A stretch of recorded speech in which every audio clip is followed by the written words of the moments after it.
welcome back to Youth Group Online. We're going to be covering a whole lot of things today, but there's one special thing that's going to be coming up right after this intro. Something I think we all need to learn, and that's how to live in style. So we've all got different concepts of style, but there's just some things that just tickle our fancies. Whether that may be custom lettering or a brand new hairstyle. It's style, and we like it. And that's why this entire intro has been a build-up into whatever you're about to see. Enjoy.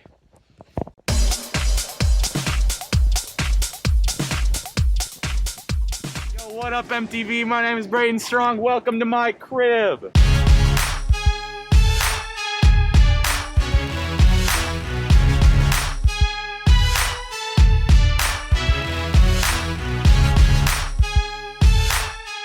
The first thing you need to know about my crib, this is the fastest piece of machinery you're ever going to encounter on the roads today. You see that there? Chevrolet 1500. Chevrolet means it's friggin' awesome, and the 1500 stands for 1500 horsepower. This is faster than any Lamborghini, Ferrari, Bugatti, whatever you got, this will beat it. I'll show you under the hood. So we look under here, we got a premium Vortec 5.3 liter V8 pushing 285 bald eagles to the wheel, son.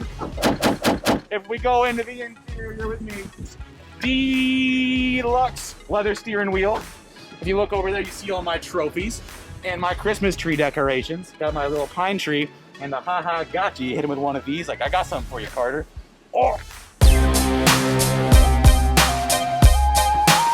Gotcha! Ah! We look in the back, we see here, this is Fred. Fred is the last Ford owner to ever talk crap about my truck. We keep him here as a reminder to everybody else on the road. If you look just to the left of Fred, you see we got Jeezy Boy taped to the seat for maximum restriction of movement so that he can't get hurt in no car accident. If you look at the ceiling, I'm very proud of that. That's my chandelier, son. Look at that. Premium, if I do say so myself. So if we look right here, we got LS. LS, not only the name of the engine, but it's what we're dishing out. We're only giving out L's. If we look in the bed here, we got my two compadres, and we got our hot tub in the bed. Money's been a little tight because of Corona lately, so we can't afford the water, but you get the point. One last thing before we go, we got Get Her Going right on the back glass for when you're passing all of them FIBs, friggin' Illinois bad drivers and Ford owners going too slow on the road, telling them to get her going as you drive past them.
John 13, verses 33 and 34. My children, I will be with you only a little longer. You will look for me, and just as I told the Jews, so I tell you now, where I am going, you cannot come. A new command I give you, love one another. As I have loved you, so you must love one another.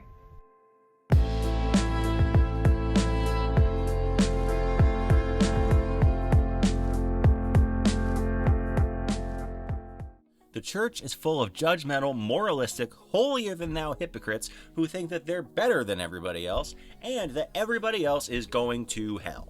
Does that sound like something you've heard? Or maybe something that you've thought? If so, I want you to know that that's totally understandable. I get it, honestly. The church does not exactly have the best track record when it comes to interacting with society, and especially when it comes to controversial topics like politics. And maybe you actually grew up in a community that was able to listen and learn and love and respect and encouraged you to ask tough questions.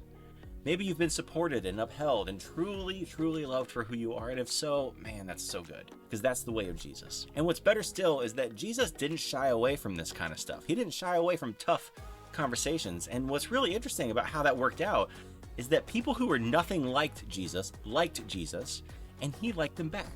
And the way that he did that was that he always chose to make a difference versus making a point. So often we find ourselves in a discussion of politics or religion or something divisive and controversial, and we're so focused on winning the argument and being right that we don't realize that we're losing the relationship. So there's got to be a way to do this, right? There's got to be a way. Well, that's basically what we've been talking about these last few weeks, as we talk about our role as the followers of Jesus in the middle of this insanely tense and difficult election season. So to recap just the first 2 weeks, Week 1, we talked about the fact that if you disagree politically, you have to love unconditionally, no questions asked. Week 2, we said follow the kingdom of God, not any political party, because political parties change. And this week, the last week, how do you actually do this? Well, listen up, because I'm going to give you three ways to have tough conversations about politics while staying faithful to what you believe and not burning any bridges. It's really simple. You ready? Number 1, listen. Listen to people who don't experience the world the same way you do. Not just the haves and the have-nots, but the Christians and the non-Christians, the young and old, the black and white, gay, straight, married, single, new citizens, old citizens, people who have been in the military, and people who despise the military. Begin to listen to people who have experienced the world differently than the way you have. Number 2, learn.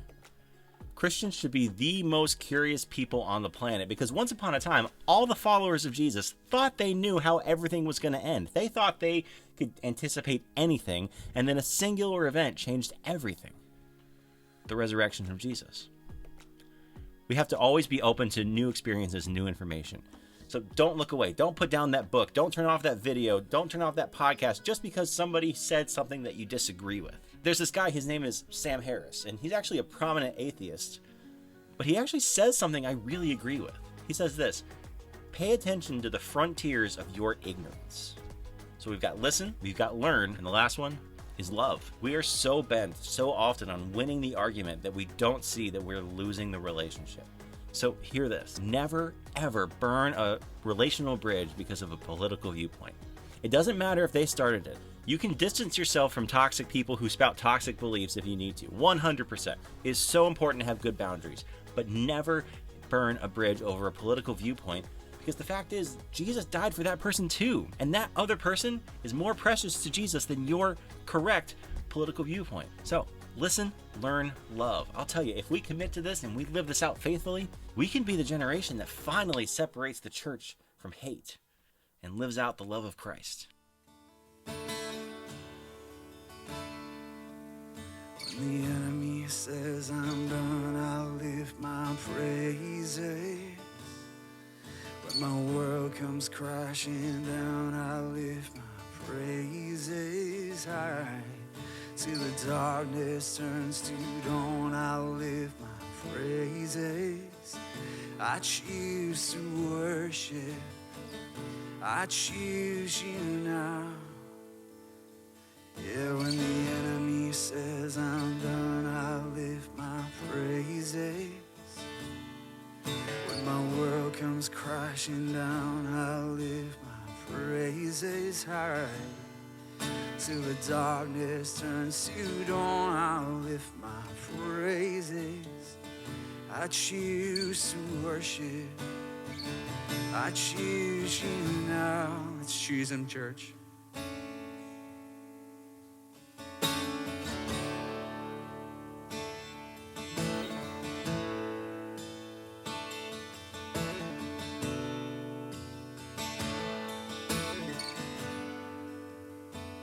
I choose to worship. I choose to bow. Though there's pain in the offering, I lay it down. Here in the conflict, when doubt surrounds, my soul is unraveling, I choose you now. I will praise you through the fire, through the storm and through the flood. There is nothing that could ever steal my soul. In the valley, you are worthy. You are good when life is not. You will always and forever be my soul. I build my altar right here and now. In the midst of the darkest night, it won't burn out. For you are perfect, no matter what. In the joy of the suffering, I sing it loud.